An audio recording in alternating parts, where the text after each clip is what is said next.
What's up, everybody? Welcome back to the Mean Machine UFC YouTube channel. We appreciate every single one of you guys hitting the subscribe button. I mean, this channel's just been growing at an insane rate. We can't wait to see where this thing's going to be closer to the time of Freedom 250. Whenever Steve steps inside the octagon against Diego Lopez, we're under 3 months from that event. But before we get to Freedom 250, we got to talk about this banger fight night card we got this weekend. We got UFC Seattle, absolute banger card for a fight night. Steve, what do you got for us? Well, guys, thank you for tuning in to my channel. Thank you for subscribing. Thanks for liking. For those that don't know me, that are new to my channel, I am Steve Garcia. I am on the Whitehouse card, and I am fighting Diego Lopez. And in the meantime, I am going to be doing some of these predictions, some of these different things on my channel, along with my boy Max. And we are knocking these videos out, making sure that we're giving you guys content that you guys want to watch and see. So if you guys have requests, feel free to drop it in the comments as well. I would greatly appreciate it. But today we got predictions for this weekend. So guys, we are going to start it off at the beginning of the main card. So Max, go ahead and kick it off, my man. Yeah, absolutely. And, you know, me and Steve are going to keep busting out about 2 or 3 of these videos every single week. If there's a card, we're breaking down predictions, and we're also going to do a fun video on top of that as well. So bare minimum 2 videos a week. We're going to be trying to get 3 for you guys. But let's get into this card. We've got, you know, Steve's my best friend in the UFC. We see, you know, me and him getting on here, kicking off with each other. But my other friend in the UFC, that is my best friend that I would consider. We got Terrence T-Rex McKinney trying to defend home turf, coming off a loss at UFC 323 last year in December. He had Chris Duncan on the ropes. He had him hurt, but unfortunately, Chris Duncan was able to weather the storm that Terrence put on him, and Terrence ultimately did get finished. But he's got an awesome opportunity to take out Kyle Nelson in front of home territory in Washington, in Seattle. This is an awesome opportunity for Terrence. I'm thrilled that he's on this card. Steve, how do you see this fight playing out between Terrence and Kyle Nelson? Well, many of you guys that follow me, you guys know that I know Kyle Nelson pretty well. We did have our scrap last year at the Apex, and I will give him a lot of credit. He took me on a short notice. He was supposed to fight Calvin Kattar, and he kind of messed up. Sorry, bro. But he took the fight with me, and we got it done and won.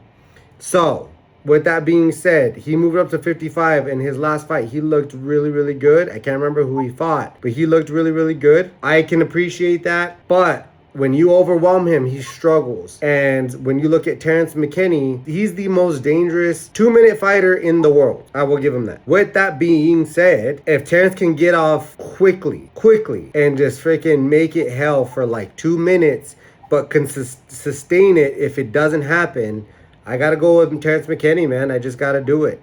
Like I said, Kyle Nelson has shown grit. He's shown different things, but I've literally been in this fight, in this cage with this man, and there is routes to turn it off. I'm going to lean towards Terrence McKinney, guys. I do like him. He's actually kind of a cool buddy to have as well. I've chopped it up with this guy as well, and honestly, dude, he's such a good dude. So I'm going to go with Terrence McKinney on this matchup. Yeah, absolutely, Steve. I can't believe I didn't even mention that Steve got this man out of there last year. Jesus Christ. I gave the whole intro to Terrence right there, and I forgot to even mention that Steve got this dude out in the first round last year as well. It's exactly what Steve just said, guys. Terrence McKinney is probably the best fighter in the world in the first 2 or 3 minutes. If UFC fights were 2 or 3 minutes, Terrence's record would be freaking insane, guys. And it's exactly what Steve said. I really don't have to say much further. I can't wait to watch one of my best friends in the UFC compete this weekend at home.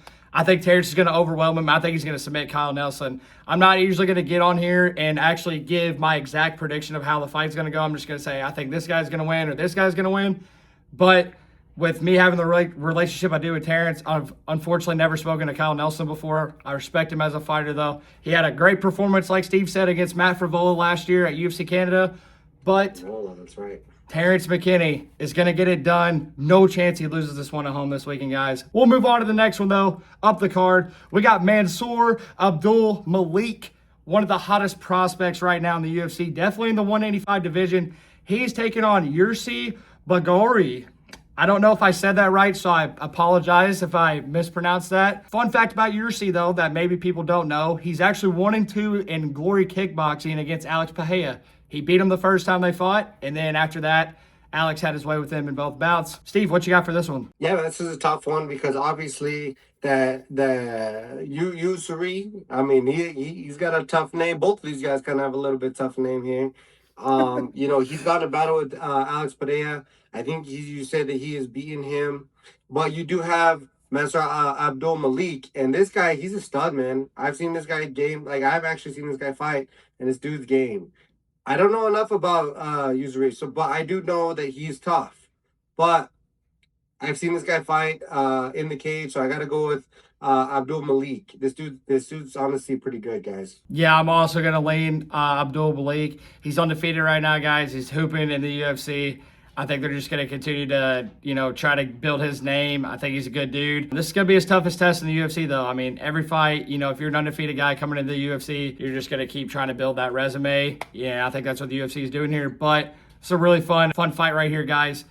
Little down the card, though, in my opinion. I don't know. I think this one could be higher up the card. We'll go ahead and move up, though. Julian Erosa taking on, coming straight off the Contender Series. We got Lerand Douglas. He absolutely slept this curly-headed dude on the Contender Series last year. It was one of the most brutal KOs that I saw on the Contender Series last year. So Douglas has some very good hands here, but it's going to be interesting to see what he does against the guy in the UFC. We've been seeing guys as of late struggle once they get into the UFC. I think you saw that a little bit last week on maybe the UFC London card.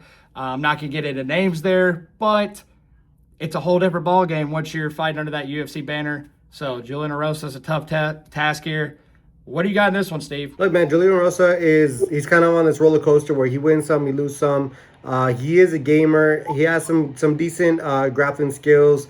I think he has a few knockouts, but he's mainly like a grappler type of guy. But bro, and I am biased, but my boy Leon is going to like murk this guy, bro. Like I don't know what to say. Like if you're gonna bet money on something come right out the Contender Series, this is the man to bet on. I've grappled with this guy. I sparred this guy. We've hung out. Like this is the dude, man. This dude's real deal. Such a great guy in and out. But bro, he gets in there, bro, and he brings it, dog. And he trains with a good team out there. I think it's called Bloodline with Cub Swanson and Dan Argueta and Rafa Garcia. There's a bunch of good killers over there. But I'll tell you what, dude, this guy has a massive amount of potential. So let's go with Leon Douglas by KO, dude. By KO. Yeah, I'm also tailing this one on Steve here, guys. I think he's just got some sick power, especially, I mean, you got guys like Steve Garcia in that division. Not a lot of guys can crack like him, but, I mean, Douglas, he does have that KO power. Sometimes you don't always get that at 45, but Steve and Douglas, I think, fall into that category. So I think he could be in that KO column on Saturday night. I probably have to agree there with Steve. We'll move up the card, though. Very, very highly anticipated women's matchup here. We got Alexa Grasso taking on Macy Barber. This should be a fun one, Steve. What you got? This is a fun one, man, because I think both of these guys are girls. I'm sorry. Most of these girls are really good. Macy Barber's actually came through JW for a minute, but I am actually a fan of Alexa Grasso as well. So, you know what, dude? Like, you have the hungry Barber coming up, but you have the talented and dangerous Alexa Grasso. One woman that just honestly was able to finish Valentina Shevchenko, which is like a huge feather in your cap. Very, very tough to do.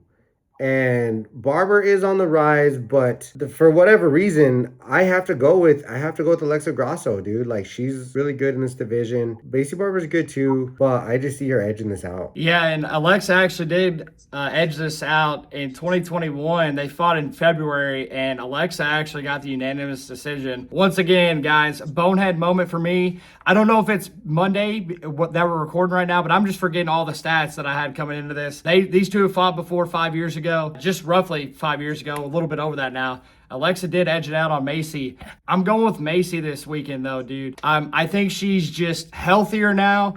She seems to be in a good mind frame. I know for a little bit the weight cut was kind of hurting her health, and I know, like, mentally, she was like, I don't know if this is worth it. I'm killing myself just to get on the scale, and then fight night, it's translated in the octagon.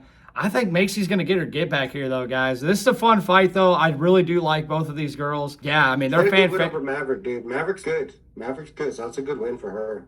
Yeah, it absolutely is. This is a war, though. I know you guys are like, "Oh, I'm gonna take a bathroom break because the women are fighting," but like, this is gonna be a fun fight. I mean, I'm really glad that this is a co-main event. They deserve the spotlight. They're two huge names. I mean, if you guys don't, pay attention to women's MMA, this is high level shit. I'm actually really excited for this one on Saturday night. But I think Macy's gonna get her get back, but. I'm a fan of both girls. They get out there and they go after it. So respect to both of them. We'll go ahead and get into the main event. A lot of people were really shocked about this whenever it was first announced. And I'm still right now in my head, I'm not sure what's going on with the matchmaking here, but we've got Israel Adesanya, one of the best champions of this generation in the UFC and one of the biggest names in the UFC, especially that doesn't have a belt currently.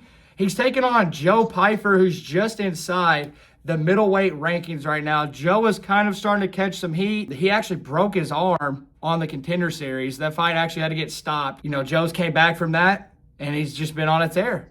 He's looked really good, and he's earned this shot to be in a main event now. He's also grown his name amongst the American people. A lot of people, like the way he talks on the mic, what he does on social media, how he fights. So I think he personally has earned this fight against Izzy, but it's a little bit weird matchmaking for me.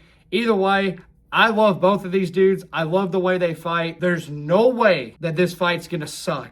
I know we all thought that about Charles Oliveira and Max Holloway a few weeks ago. I don't think there's any way that this fight sucks. So I'm very excited to see both of these men step in the octagon on Saturday night. Steve, what do you got in the main event? Dude, I'm kind of with you about the matchmaking, but that's what makes, matchmaking special. Fights and styles make or styles make fights, I'm sorry, but my goodness, dude, like, if you would have asked me 2 years ago, I wouldn't have cared who's on the other side of Israel Adesanya, bro. He's getting slept. He's getting murked. I'm a huge Izzy fan, bro. Like, from his walkouts to his dances to his get downs to everything, bro. This dude had aura. This dude had it all. He still's got it. But I can't believe I'm saying this. I can't believe I'm saying this. But I'm gonna go with the more hungrier guy. And the only way I feel like he's not going to win is if he's just almost like gun shy because who he's fighting, right? But I am such an Israel Adesanya fan that, like, it's almost kind of hurting me to say this, but I got to go with Joe Pyfer. Joe Pyfer is crazy hungry right now, bro. Like, he is going through people like left and right. He has done really, really well. He's knocking people out. Like, my goodness, dude. Like, I'm like I said, I'm a Joe Pyfer fan as well, but I'm an even bigger Israel Adesanya fan. And this one hurts me. I'm not gonna lie. I love Israel Adesanya, but I think right now he's just loving it. You know what I mean? And I can appreciate it because he just wants to be in there. He's cemented his legacy. He's done it all. He's made his millions. He's done it all, bro. Like, Izzy's just doing it for the love of it. You know what I mean? But it sucks. And maybe it doesn't suck for him because he has fun matchups. But Joe Pyfer is super hungry, ready to go after him, and hits hard. And I have to give it to Joe Pyfer on this one. You guys look at, MMA in general, not even just the UFC. It's really hard to pick somebody on a losing skid against a guy that is on a good winning skid right now. Or I'm sorry, a winning streak. Sorry, not a skid, winning streak. With that being said, though, I'm not going to lie to you guys. Prior to last year, and Steve might agree with me on this, prior to last year, the younger guys were taking out the unks, okay? Last year, that all changed. Now you're starting to see the unks beat these younger guys. I think that's what happens on Saturday night, guys. And to be honest with you, this is it. This is it for Izzy. Like, if Izzy loses this fight, guys, that's a 4-fight losing skid since knocking out Alex Pereira in Miami. I mean, the dude's fighting for the freaking heavyweight championship belt on the same card that Steve's on in 3 months now. So that should just tell you right there at a point where Izzy was if you weren't watching UFC then. But he's not won since that night. One of the best comeback performances and stories in this awesome sport that we've got here. But he has not won since then. I have to pick Izzy, though. Like, right here, I talked about the matchmaking. Maybe they're trying to change the guard here, guys. I mean, this is kind of the unk versus the young guy. You see this a lot in the UFC, especially main events when UFC are trying to build guys. I think they do like Joe's personality, what he stands for, and how he fights. I'm going with Izzy, though, man. Ladies and gentlemen, thank you so much for tuning in. I am greatly appreciative of you guys as always. Feel free to like, subscribe, and comment in our comment section. And please let us know what you guys want to see. We're just here for you guys. I'm really here. I'm really here, guys. Like, if you want to see anything in particular, a video perhaps that you just like, man, I want to see a fighter just do this, or want to talk about this, leave it down in the comments. I promise you guys, like, I'm trying to do this, and I want to make sure that I'm giving you guys the most entertaining content that I can produce, along with me and Max. If you're not following Max already, follow him, because not only does he talk to me, he talks to other fighters as well, guys. So I know that you guys are fans of the UFC as a whole. He brings on great fighters as well. So